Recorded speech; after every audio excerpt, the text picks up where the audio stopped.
Good afternoon, everyone. Today is Monday, April 17th, 2023, and this is a work session for the Salisbury City Council. First item on the agenda is an ordinance to accept a DHCD grant for internet service at Ann Street Village. Supposed to have Bill Garrett, and he is here. Come on up, sir.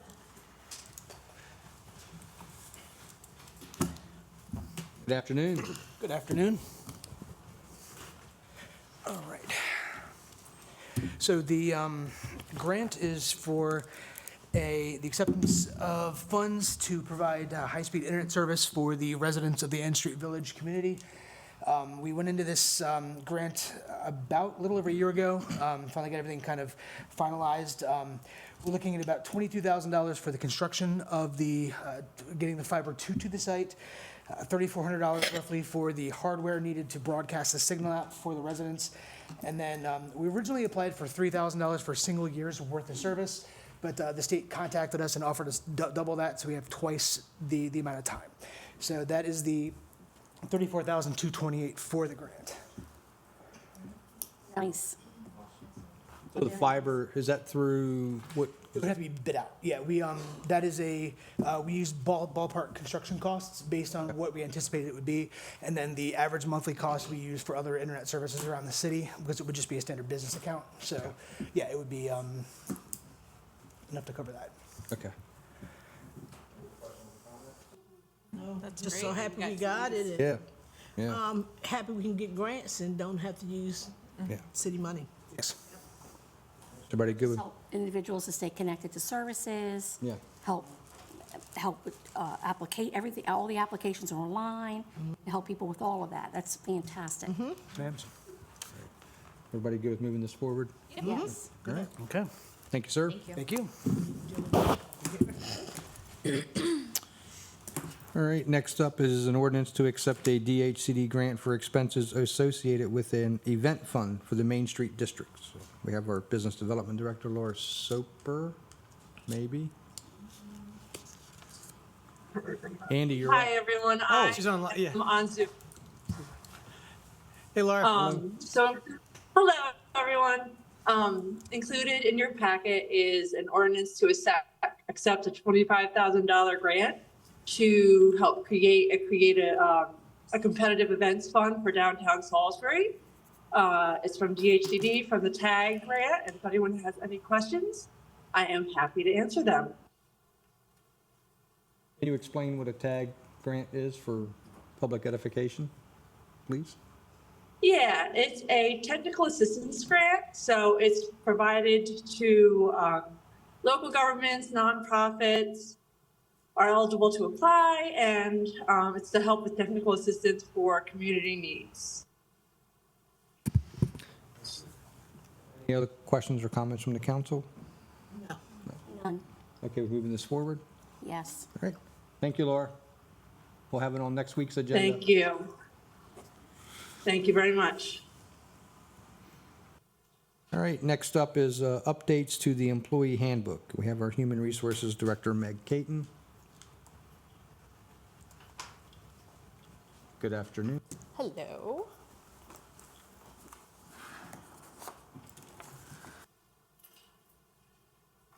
Okay, in your packet, you should have received the draft handbook. We've been working on this for about over a year.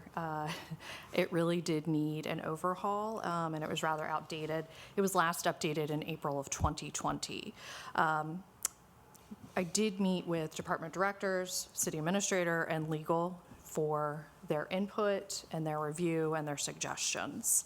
The three major points I wanted to touch on where we added a code of ethical conduct. Currently, there is not one in the handbook, and we thought that was very important to go ahead and add that. Prior to that, it was just a vision statement and core values. Those are also in there, but we did add a couple other things. Respect for individual, building trust and credibility, creating a culture of open and honest communication, confidentiality, setting metrics, record retention, and accountability. So that was one of the major things that we added. Another major thing that we added was we did create something called SBY Cares. And CARES stands for Culture, Acclimation, Readiness, Excellence, and Service. And what this does is this ensures that new hires are becoming familiar with the city culture here. This allows employees to acclimate to their new workplace environment, their expectations, responsibilities. And what we did with this was we created a 30-day, 60-day, and 90-day check-in. So we're constantly checking in with employees to make sure they feel that they're getting acclimated and that they're able to do their job correctly. We then also created a 6-month evaluation, and then we continue ongoing checkups without them throughout their career. And then the last thing I wanted to touch on was we went ahead and our grievance policy. We went ahead and updated that. We still have an informal and a formal grievance policy, but with the informal, this is now to be utilized for any grievance other than challenging termination of employment. The old way it used to be start with your direct supervisor, go to your department head, go to HR, go to city administrator. Obviously, we still want employees to be able to feel they can talk to their direct supervisor. So there is that piece. But then from there, what they can do is it will actually come to HR. I'm able to take a look at it, decide how I can jump in and help. And then if need be, we, at that point, send it up to the city administrator. For the formal piece, this is now to be utilized for any grievance challenging termination of employment. And the old way is, again, same thing, start with your supervisor, department head, HR, that kind of thing. From there then, though, it used to go to a board for a closed hearing. The board consisted of one director picked by the city administrator, one director picked by the terminated employee, and then the director picked by the city administrator picks an employee of a similar step and grade. And then from there, again, goes into a closed hearing. The concern with that was it is taking our employees away from their regular job duties. It is a rather lengthy process. So we looked and worked with legal to come up with a new way of handling this. And again, what it would be is if they have a concern, they bring it to HR, HR reviews it, and then from there, what we do is we send it out to a hearing examiner. So it would be a local attorney in town. They would be the one to make the final decision. So again, it saves our employees from having to take time out of their daily job duties to, essentially be on this board. So those were the three main things that I wanted to touch on, but does anyone have any questions or comments? It looks pretty well done, very thorough. I mean, my goodness. So we go ahead and pass this. Is it effective immediately? Yes. Okay. Have employees been given a copy or a draft? So when it was sent out to you guys last week, I know it has been shared. I don't know if all employees have had a chance to look at it yet, but I've gotten a lot of feedback, so I'm thinking that they have. Because it's been a long, lengthy process for over a year, different pieces and different components of the handbook we've gathered feedback. We can always take more feedback, but this is where we thought it was ready to present to you all as a final version. I just didn't know, if it goes in effect the minute we pass it, is there a transition period? Oh, yeah, and we How does don't, this work? I mean, we could pass it July 1. Yeah. If we wanted to wait, that's not a problem. Okay. Because I'm sure Sure, with the there's- resolution, it could say with an Yeah. effective date of, Such and such. I believe so. Ashley, I think that's, Yes, I would recommend, once it's passed, just to go ahead and pass, and then that way it becomes effective immediately, and then there'd be an education component to it. But it would be up to you, council, to decide when it becomes effective. Now, I heard you say SBY Cares. Yes. What is that in reference to? So that's for the new hires. That's for the new hires? Yes, for new hires, and then essentially for all employees. Within that, I won't go too far into the weeds, but we're creating a training and development program to essentially help our employees continue to grow within the city. Sure. We've really focused on onboarding. COVID really pointed that out, that we need to make sure we're taking care of people from day one, but then beyond day one, getting that first year, really.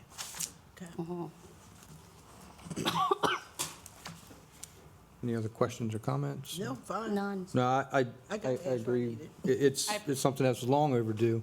Yeah. And I know we've done pieces here and there since I've been on the council, but this is very well done. I like the onboarding process you've created. That's I think it'll be very effective. To do so.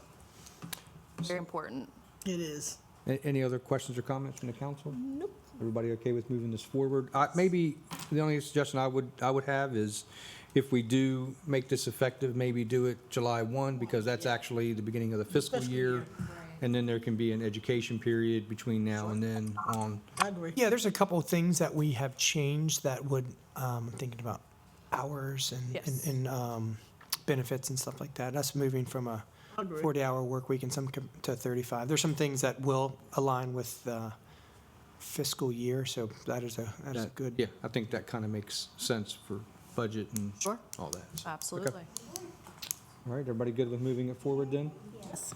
Okay. Thank you ma'am. very much. And thank you for your work. Yes, Thank you. absolutely. Good job. Thank you. Next up is an ordinance to amend the fire department fuel budget. Deputy Chief Chris Obarski. How you doing today, sir? Good. How are you? Doing good. Good to see you all. So yeah, as you said, looking to have an amendment of $45,000 into our fuel account. Unfortunately, our current FY23 fuel budget has not been able to keep up with the fuel pricing for the year. We're already in the hole as we speak. So seeking $45,000 to get us through the rest of the year. Questions or comments from the council? None. Everybody okay with moving this forward? Yes. We'll place this on next week's agenda.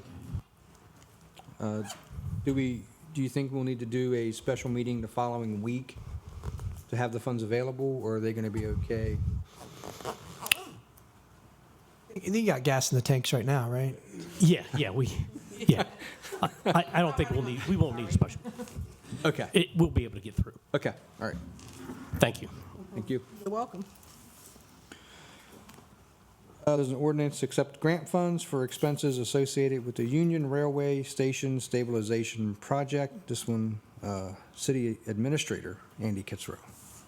Hi, everybody. The Union Railway Station, that is that beautiful Union Station that needs a little bit of TLC. We were luckily enough to receive a $500,000 Community Legacy Strategic Demolition Fund grant to help stabilize that building and then hopefully move it forward into a redevelopment opportunity and make it a thriving place of business. This is phase one of a couple phases. This is just to get the exterior and the roof and some pieces ready for us to be able to then do some major renovations inside. It is a grant that we received from the city. We do have a subrecipient, the owners of that building. They would be the ones who have to follow through on the next steps of this. So we're a subrecipient grant agreement, but you can detail in the package the details of the proposal of the use of that $500,000. I think the overall project is closer to 1.5 to get it to where it needs to be ready to be utilized. And there's a lot of different opportunities, I think, that exist there. But as we continue with our redevelopment and revitalization efforts along the railroad corridor, around Rail Trail and into that neighborhood, I think this is a marquee piece of property and a place where we can start some of our redevelopment going north on 13. Andy. That is the building on Railroad Avenue, right? Yep. Now, didn't someone purchase that building? Maybe we're speaking of two different buildings. This building has been owned by the Knorr brothers for a long period of time. It's the one kind of behind the Mayflower building. Yeah. Yeah, that's Yep, what I'm no- talking about. I don't think there's been a transition in ownership, maybe LLC, but not a transition in ownership. It is owned by Knorr Brothers. No, I thought, I'm gonna be quiet. Because I actually thought it was purchased by the gentleman who, from what, before I think you even came on, cause we had was it a grand opening or something with Jake and us? We went down to that area and they were saying something about it being purchased from somebody else, the guys who own Evo? Well, That's who the Nor owns- brothers. They are the Nor Yeah, brothers? yeah. Okay, well, I didn't know who they Yeah, were. that's the Nor So brothers. they're the Nor brothers? Correct. Okay, that's what I wanted to know. Yeah. That's what I wanted to know. I wanted to be clear. Okay, so this $500,000 grant, along with them owning that property, will help revitalize that and renovate it? Yes, so through the state of Maryland, through the Community Legacy, the Strategic Demo Grant funding, we had an opportunity to apply for funding to start that process, that rehab process. It's an extensive rehab, so leveraging our resources to get the grant, they were a viable candidate to receive that funding. So this is the first part of their master replan of redeveloping that building to then be able to have it used for different commercial processes. It could be anything from a food court to a private industry, restaurant, different things. But that, the more, and it's right along our rail trail area. So there's a lot of different opportunities starting out of that space. The building needs to be stabilized Oh, first. yeah, and it's that's old. what It's older than, No, it's not old. Nice, okay, April. I remember that building when I was a little girl. No, Jack. Any other I was questions throwing or shade comments? at you. None, Okay. We okay with moving this forward? yes. All right, next up is an ordinance to amend Chapter 1.08 and 1.12 of the Election Board, the city campaign advertising and finance. So City Clerk Kim Nichols. Well, the There's one first one first. is the lease Yeah, the lease. with Wacomico County Board of Elections. That's Oh, above that, yes. I'm sorry. I don't know why I checked that off and then I went next. No. So, all right, so the lease for, So, hey, everybody. This lease is approved every 4 years prior to our elections with the Wacomico County Board of Elections, and it's for the digital scan voting units, optical scan voting units, and other equipment and services that they provide. I can tell you it was $8,400 4 years ago, and the quote was about $11,000 this time. So it's not really, I'm not concerned with it being just a little bit more.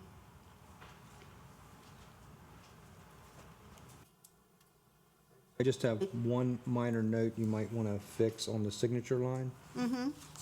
It says James Heath, Mayor. Ah. So, I didn't know. I've been called a lot of things. Okay. We'll make sure we fix that. Brad Belichico's name is spelled right, so that's good. Yeah. It's a stretch. All right, Are you okay with moving this forward? Yes. Okay. thank you. All right, now the next item, the ordinance to amend Chapter 1.08 and 1.12. So the Salisbury Election Board met, and we have someone here from Dr. Basehart. Harry Basehart is here. He really began all of this actually during 2020 and during COVID when everybody was home, and he combed through the entire code and charter. And so these items are the changes that the Salisbury Elections Board would like to make. They met with legal, and it is ready to go. Do you want me to explain the changes or have? Any highlights and the main changes? I mean, to me, it looks like most of it was going from absentee to mail-in Right. ballot. Where the term absentee is no longer used, it's mail-in, clarifying the duties of the board. and that's in 108. And in 112, just updating the name so that it's consistent. A big thing is striking the phase financial disclosure statement and replacing it with campaign finance report, which are two different things, and that would avoid confusion in the future.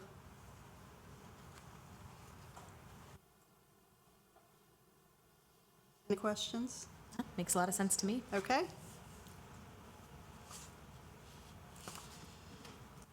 Kim?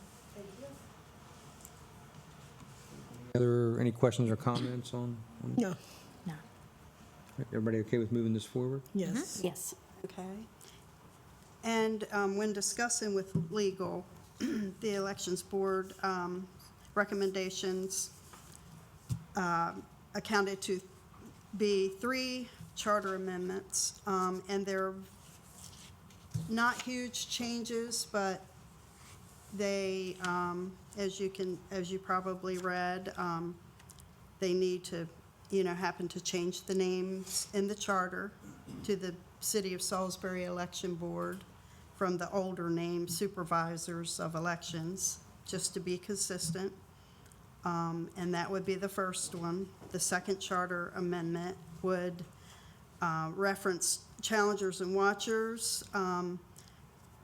Okay, so striking representing candidates in any city election allowed at several voting places during the vote and counting of ballots, and inserting the language that you see here to allow voters, to allow at each place of registration and election in accordance with state law. So that would be changed, as you probably saw.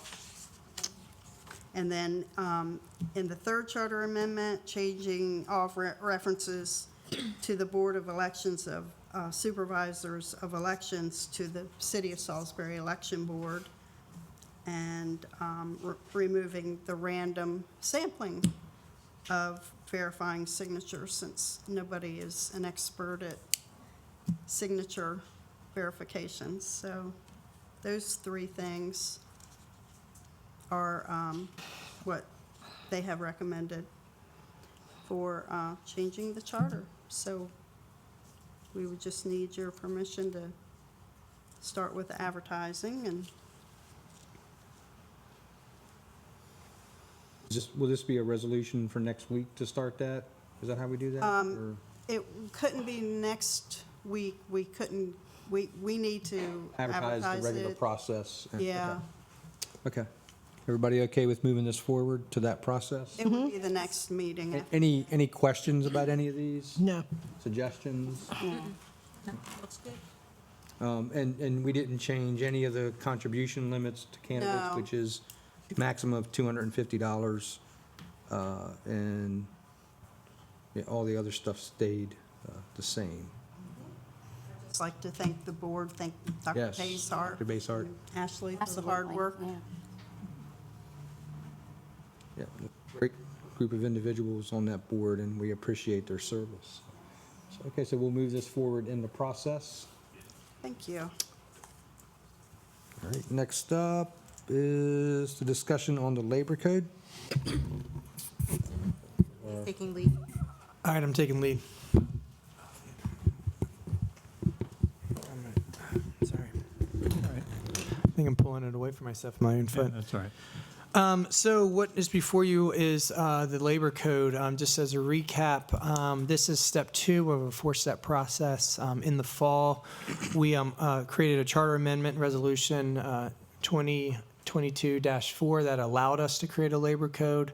What was presented to you in step 2 is the labor code. If and when this is adopted, the third step would be to allow employee organizations to come into existence and for us to recognize them. And then the fourth and final step is to actually enter into a collective bargaining agreement with the entities. The labor code, as we've discussed previously, is open for 3 different organizations: general government, fire, and police. As we've gone through these drafts of the labor code, we have met with many members of each one of these potential organizations and some representatives who are representing them on their behalf. Most of those people, or a few of those people, are here in this room, and I think we have presented to you what we would like this draft to be.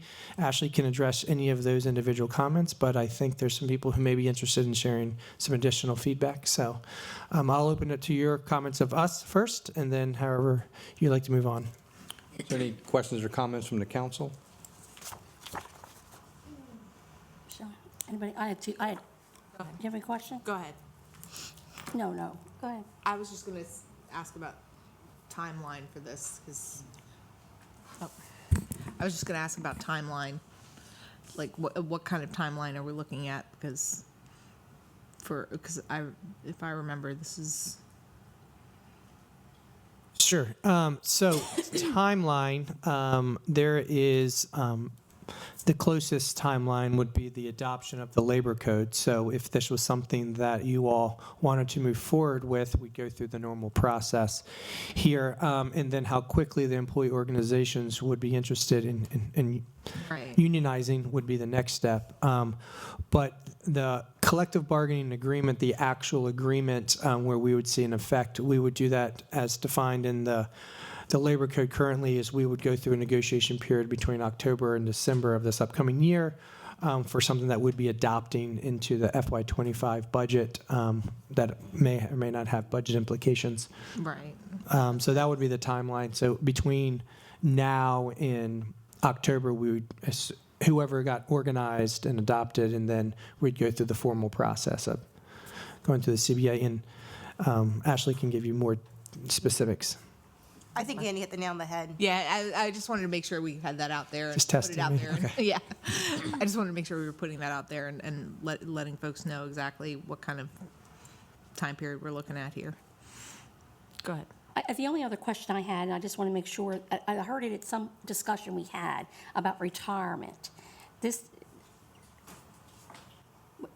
Can you clarify retirement on this? That is not included in the scope of bargaining. So they don't lose the retirement? If they're vested now by law, they can't lose their retirement, correct? Yeah. So the labor code is silent as to retirement.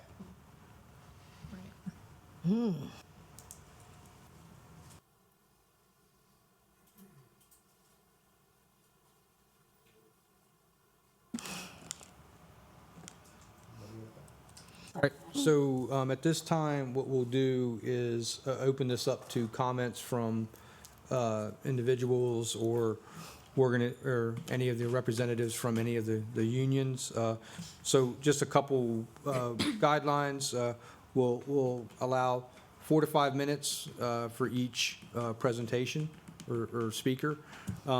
If somebody else wants to speak on the same thing and they've covered what you would say, we would just say, hey, I agree with this person, just for the essence of times, to not have us repeating the same thing, because, again, don't oversell. And I know we have some people online that may be making comments. So at this time, if anyone... We do have somebody online. Would you like to start there? That's fine. It's... Kieran? Good afternoon, everybody. Can you hear me okay? Yep. Excellent. Thank you, Mr. President, members of the council. My name is Kieran Dowdy. I'm an attorney with Schleckman, Belsky, Wiener, and Davey in Baltimore, and I have the privilege of representing the Fraternal Order of Police of Wacomico County, Lodge 111, which includes members of the Salisbury City Police Department. And I appreciate the opportunity to speak briefly on the proposed labor code. And I know some of our colleagues from the fire department as well as from general government are there as well. And I certainly don't want to take away from anything they might say, although I think I've been in touch with their council and their representatives as well. And I hope I can at least give a quick overview as to the union's comments. First of all, I just want to start by thanking the council and the city administrator and the staff there for their hard work on this. I know that this is a big change, and as the city manager spoke, or city administrator said, this is a multi-step process, and this is the second step, and we certainly understand the necessity of it being the second step in this process. And it's a very, very good start. And I can tell both from our prior discussions with the city and the work that's gone into the proposal or the ordinance before you that you're trying to put together a sensible code. There's a couple of high-level concerns that I think the unions have that I wanted to bring to your attention. First of all, for the purpose of the scope of it on page 3, my clients on the police side are strongly recommending that for the purposes of the police department, individuals with at the rank of captain or above be a management employee. Currently, it reads lieutenant. I can't speak to the ranks in the fire department or in general government, but I think some clarification is needed. Generally, in labor agreements like this, people who have the authority to hire, fire, promote, or things like that are normally deemed management employees, and lieutenants do not have that authority currently in the police department. They may have input, perhaps, but it's not substantive, right? At the end of the day, all they can say is, I think you should do this. The ultimate authority rests with the chief. The second big concern that I would just mention is on page 6, and it actually gets to Councilwoman's comment about, our pensions included and things like that. Traditionally, and frankly, in every labor code that I'm aware of in the state, the traditional subjects of bargaining are wages, hours, and other terms and conditions of employment. That certainly seems very broad, but frankly, those terms are very, very well understood in the labor community writ large. And they certainly include things like uniforms and dress codes. They include things like promotional schedules and trainings, but they also include things like leave. They include very, very complicated and sometimes even but equally critical parts of an employee's life. Things like how leave is requested and approved. Things like retirement. And we understand that, retirement can be different for different units and certain things, but that's a very, very critical part of the employee's life and the employee's ability to bargain. One thing that I think certainly my client is comfortable with is we would say, other terms and conditions of employment excluding healthcare, because we understand, and actually the trend in governmental bargaining now is to consider healthcare as a single consolidated item that everybody bargains jointly. We don't want to put you on the hook for having to bargain 3 separate agreements for health insurance, but we do think that limiting it to these 4 topics is, I think, a little bit unnecessarily narrow. That doesn't mean, of course, that you have to agree to everything. They're just subjects of bargaining. They have to be discussed. They have to be included in the contract. But that doesn't mean that you're going to be sat arguing 4 different vacation schedules and 3 different holidays. Oftentimes, the parties will agree to that, but they are, I think, important mandatory subjects of bargaining, and they should be included. Last but not least, and I'll just close with this, I think the unions are eager to move through all of this process. I would certainly be encourage the council to consider putting in a provision that would allow the parties to seek immediate recognition after the passage of the labor code, and also to begin bargaining for a new labor agreement once the labor code is passed. That would not necessarily infringe on the budgetary authority of the council, but getting a new labor code set up until the first kind of full budget cycle is available when everybody can get into all topics, I think would be commendable. With that, we're certainly, I know the lodge and I think the other unions are happy to provide some more additional stuff to you in writing shortly. But I just wanted to raise those big concerns. Again, making sure that the folks that are in the bargaining unit are below the rank of traditional supervisors, and that we retain the standard language of wages, hours, and other terms and conditions of employment as the mandatory subjects of bargaining. I think that that's the best practice wherever you go, and we certainly commend it to the council's attention. I'm certainly happy to answer any questions any of you might have of me, and I appreciate your time this afternoon. Thank you. Thank you. Next up, I didn't know if did you want legal to respond to anything or no? We can save comments to the end Okay. unless there's a point of clarification Okay. where we can address, but it sounds, All right. what Kieran was saying, we understand what he was saying, so Okay. I've taken notes. All right, thank you. Next up, anyone else would like to make some comments?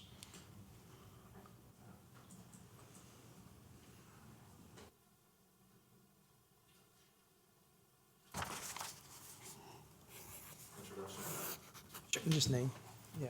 Name, Brandon Name, Records, Social President. security number, rank. That's all good. Brandon Records, President of Local 4246. So just to follow up, I'll piggyback off of Kieran, because I had one noted for that too. I think we've gone back a little bit, because I think we've gone up and down on this, but I noticed that for us particularly, it is now captain, and above is considered a management employee, when I think the last rendition, we had gone to captain and below was included in the bargaining unit. So now captain will be excluded. So I just wanted to get some clarification on that one.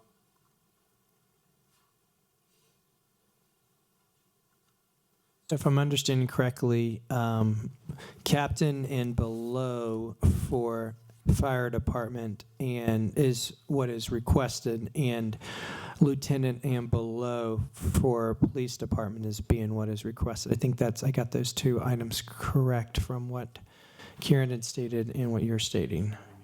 Yep. Okay. Keep rolling. I just, if you want to hit them, I will continue. Okay.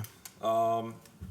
Just to piggyback off of the question from council, so if in fact we weren't going to do the other terms and conditions of employment, which, at this point with everyone I've, met with through meetings and whatnot, I can show you a whole stack of every contract that's on file for Maryland, for fire departments, even into PA and Wilmington, Delaware, and just about every single one of them has the same verbiage that is wages, hours, other terms and conditions of employment. So I don't think we're asking for anything outlandish, but we would like something similar if possible. But if in fact, if it's not going to come to fruition, just to get clarification on the protection for retirement, our people put in a vast portion of their life to earn the retirement, the pension. So Ashley, if you want to clarify, you said that once you're vested, you cannot lose it. So does that mean that me at 15 years, if I'm now vested, I'm good for the rest of my career? Or if a new council That was is to the come law. in? Mm-hmm. So if a new council comes in and they say, we don't like this LEOPS thing, we'd like to go to a traditional 401k, I will stay in LEOPS? Once you're vested. Okay. Correct me if I'm wrong, I think I noticed in there, in the original talks, we were speaking of the first contract being a 1 year for this first year coming up, and then thereafter would be no less than a 2 year. But I think the way it's worded in the latest rendition is no less than a 2 year for any contract. So are we still going off the 1 year for the first one and then 2 and above, or is everything 2? Everything is 2. Okay. We didn't think it would be feasible to do the expedited year, so that's when we clarified the proposed schedule, and I heard Kieran, he has some suggestions on that, but under this draft, we're not having an expedited year. It would just follow the usual course, starting with bargaining in October. Okay. And not to beat a dead horse, but I think it kind of serves its purpose. and this is for anyone to go back and look at. So in the original introduction, where previous Mayor Day announced collective bargaining for all city employees, forgive me, I didn't timestamp it, but he mentions in there, employees will be able to collectively bargain for better pay and benefits. And I'm just curious, based on the scope of bargaining, what benefits fall into those? I see wages, hours, uniforms, something to do with promotional. But like I say, I don't think we're asking for anything outlandish, but I think our retirement is a big issue. So I would like to know the clarification on what exactly benefits he was speaking of.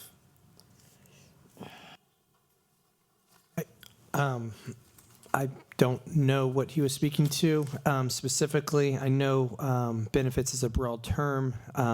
Most people think of healthcare and retirement as the primary benefits. You can argue some of these other listed items are benefits as well.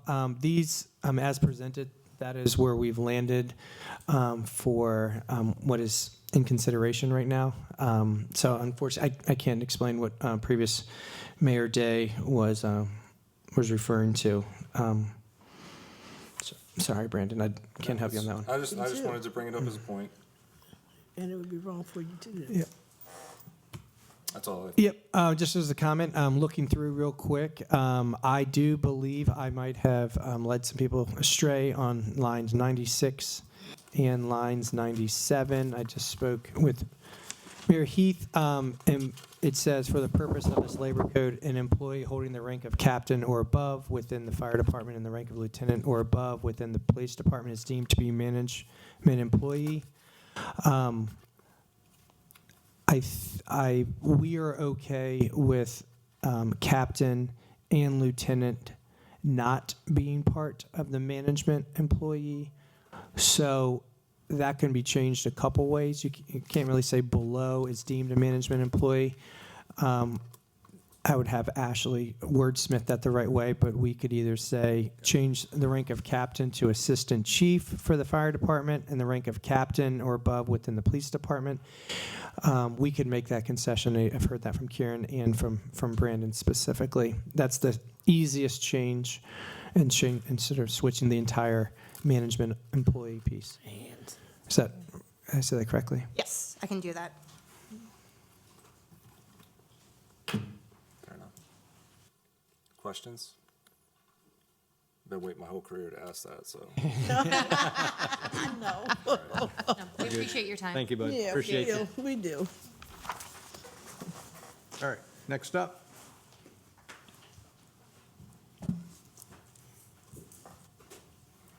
Hi, everybody. Thank you so much for having us today. My name is Sabila Ali. I am with AFSCME, one of the employee organizations. Specifically, I've been working with some of your general government employees, and they are lovely. I wanted to raise a couple of things and really just echo a few others.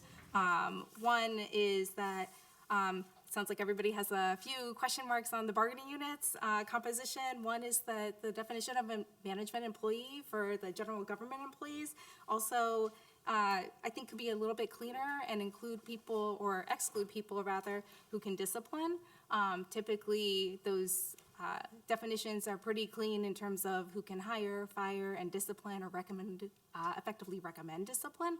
And so, as we've been talking to folks who are below deputy director, but also above, I would say, like kind of rank and file employees, those folks really do, feel, and I think it's completely fine, feel very connected with being a supervisor in a way that is, I think, a little bit different than some other rank and file employees, and don't feel like they necessarily belong in a bargaining unit. So there's a few different ways that some different counties and other entities deal with this, and one is that they'll create a supervisor bargaining unit, and some is that they would just exclude supervisors from bargaining. And so I wanted to raise it as something that we're hearing day to day from your staff, and something that could be, I just think, cleaner and clearer down the line, particularly as the next point I'm going to say is that we do want scope of bargaining to also include working conditions. Your employees value that so much, but also when you come to work and you spend a lot of time at work, the thing that you care about is how you're treated and what it looks like, and it's not just about pay, and I think you all know that. And so one of the things that we've heard over and over again is it is really great, but you can't really package some of these different working conditions in something like, wages, hours, and some of the other things, I think on page 6, uniform and promotional schedules. And so really the intent of collective bargaining is to make sure that employees have a voice at work, and that means that you're also valuing and respecting that it might be tough at first to maybe change some of the ways that we're doing things, but also that long-term what you're thinking of is all of your employees and their ability to impact their careers, but also down the line, right? This is not just something that you all are doing right now, this moment, but something that's going to impact, your city for decades to come. And so doing it right and taking the time to do it is well worth it.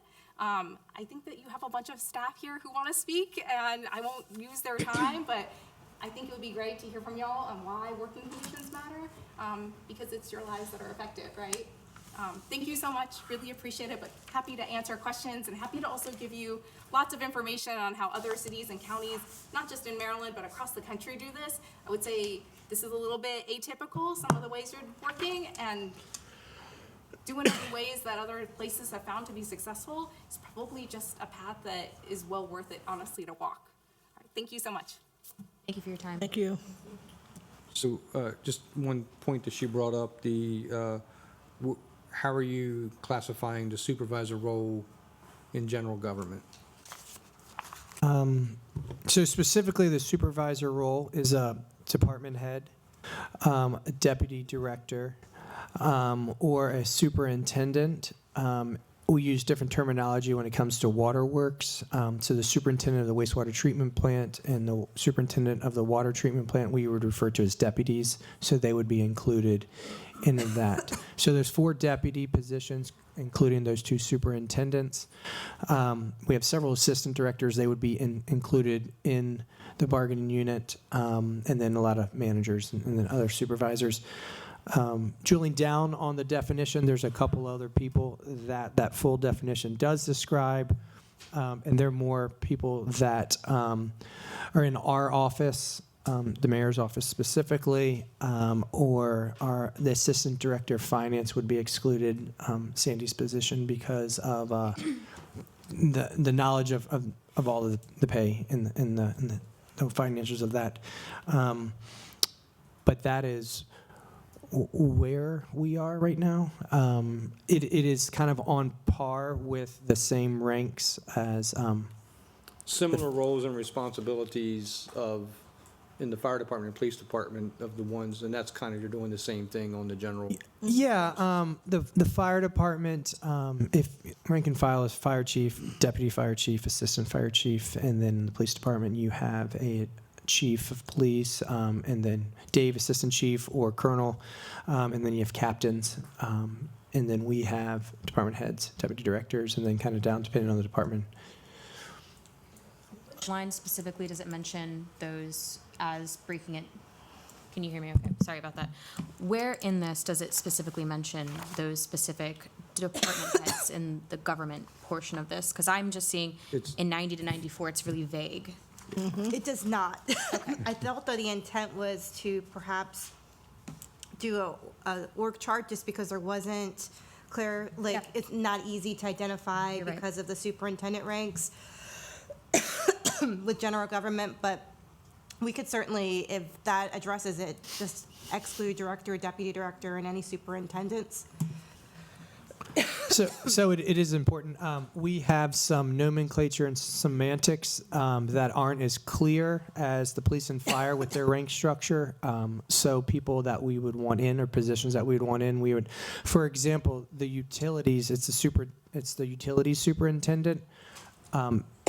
That would not be a superintendent position. We would have that as a management or assistant director level position. That's how we're viewing it. So the plan is to change the title of that position within this process. So we've identified the positions we want, but again, we have not been as uniform with the actual titles of employees. So, in this year coming up in our new position authorization count, which we'll talk about in this coming week, we'll have some changes to some titles that would align and mirror more of this specifically. And it's also based on job duties is what. Job duties, yep. Scope of responsibility. So but next more time we take a look at this, we can expect to see some kind of org chart for the next time we take a look at this? Or just when am I going to see the clarification, that's all? Yeah, yes. Oh, sorry. But I know we're in the very early stages of this discussion. Yeah, it can be in an org chart that shows citywide. It can be very specific positions that are included, because that's just as easy of a list. Kind of choose your format that you would like to see it in. So I can circle those in our budget discussion like this. Would that be something worth adding as another addendum on this, as listed excluded positions? Yeah, so what's interesting within this process, but correct me if I'm wrong, is as positions and departments grow, you may have more rank and file that is created. So as we establish a new position, let's say we wanted to elevate a position to a deputy position, they would then cross over that line. It's somewhat different in police and fire departments. So we can do it a couple different ways, honestly. I would take your direction if you want to have that exact list of who's included and who's not included, or if you want us to better define a position and when when we are creating that position, we would. Yeah, I think it's best to have a list, and then in under the 90 section under management employee, have that refer to that addendum on the attached to this when we pass it. Then that way it's clear. It's specific on who is. At least until we get the titles. Yeah. You're asking to have it. And then it doesn't leave any, confusion or gray area with position. I think it's best to be specific and be clear. That's just my. Sure. So we're talking right now about hierarchy of positions, deputy and director, but it also talks about required to assist directly in the preparation for and conduct of collective bargaining agreement negotiations. That's essentially HR. They would be excluded. People in our office. We can list everybody if that's the more of the comprehensive list. Probably be best. And if it's more of an overarching, something that would fall within this department or this category of job responsibilities would then be removed. The titles. Title, yeah. Is that, Title. I don't, Sure, is that's it fine. possible? And just to clarify, though, that some of those examples that you were referring to at the very end, they were being excluded as a confidential employee and not Confidential, okay, sorry. management employee, but. And I also think that when doing this, this is just me, I think that the government employees, they're all government employees, but the actual employees here should be separated from the fire department and the police department. And how it's done. It's defining what a management employee is overall. And so It that's what does, they're but listing. it does that, but then you need to, it needs to be more explicit, Sure. I think. That was the issue because it was easy to do for fire and police because you could just use rank, but for general government, because tricky. with Yes. titles, it's, I don't think there's been some uniformity, as Andy Yes. spoke to, about superintendents. It wasn't clean enough to do that. So I think if maybe we could allow us time to get an org chart together, and then moving forward, I think in characterizing titles, we need to just have more consistency on the general government end. Yes. Yeah. All right. That can be done rather quickly. Okay. All right. Thank you, Thank you. Let's get to work. Is there anybody else would like to speak on?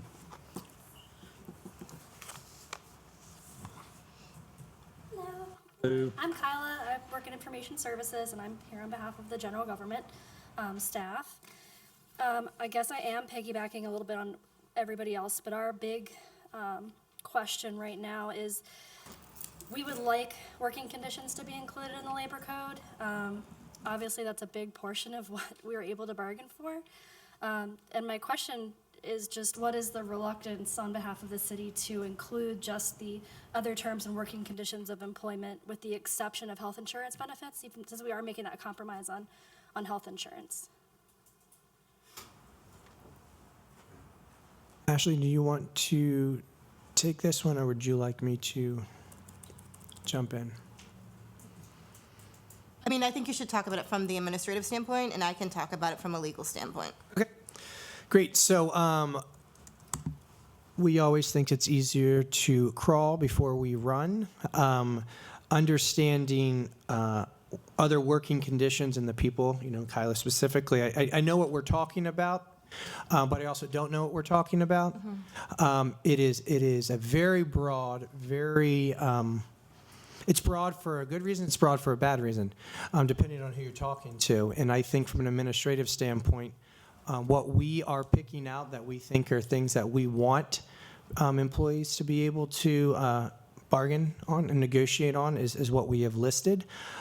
Areas that we do not want negotiated are benefits as they relate to healthcare because of the consortium, and our retirement because of the financial impacts on that, and what Ashley's already stated when it comes to the vested individuals. As you heard earlier, we have proposed, and you all like our employee handbook. We spend a lot of our time and energy making sure we have a strong handbook that outlines opportunities and policies for the employee, which also has to be adopted by you. A lot of working conditions, other working conditions fall within potentially that scope that people may, and I think what we've created is a fair document and protects the employee just as much as the employer. So that's where we have addressed a lot of those things. Again, with the labor code, this is a living document that can be updated at any point, essentially via council. So whether it happens during the first CBA or down the road, if we're like, hey, maybe we want to be a little bit more general or we want to reduce scope, we have that opportunity. As they say, you can't put the toothpaste back into the tube very easily. I think it's easier to start where we are right here, and that's where we feel comfortable for a lot of different reasons. So that's why we've presented it. Is it atypical? It is a little bit more conservative than you'll see with a lot of things. So I'll turn it over. And I would just say, I think a lot of the terms and conditions, if Sabila or any of the other attorneys, they want to share some of the codes, but the ones that cities, Frederick, Greenbelt, I did not see other terms and conditions used in those. So it was in codes dealing with county governments. And I think we talked about the difference between cities and counties, or local municipalities. We have a list printed out for you guys too. It does include counties, cities, municipalities throughout the state, all that include that terminology. Because honestly, what it is just the ability for us to have a voice and bring it to the table. It does not mean it's going to get passed. It just means that it's something that we can address and feel heard, rather than not even having the ability to bring it up. And it also leaves us to the whims of future administrations, and not in like the handbook just changed. It's only been done for 2 years. 3 years now, but everything that is included in grievances in the handbook is pretty much something that we would like to be able to bring to the table and discuss. But as it stands now, we can't even bring to arbitration based on the grievance definition, pay grade, increment steps, performance appraisals, unsafe working conditions, things of that nature. None of that's allowed into arbitration as this code stands right now. So for us, it's more just about, if you want us to have a voice, let us have the voice, and you can still say no.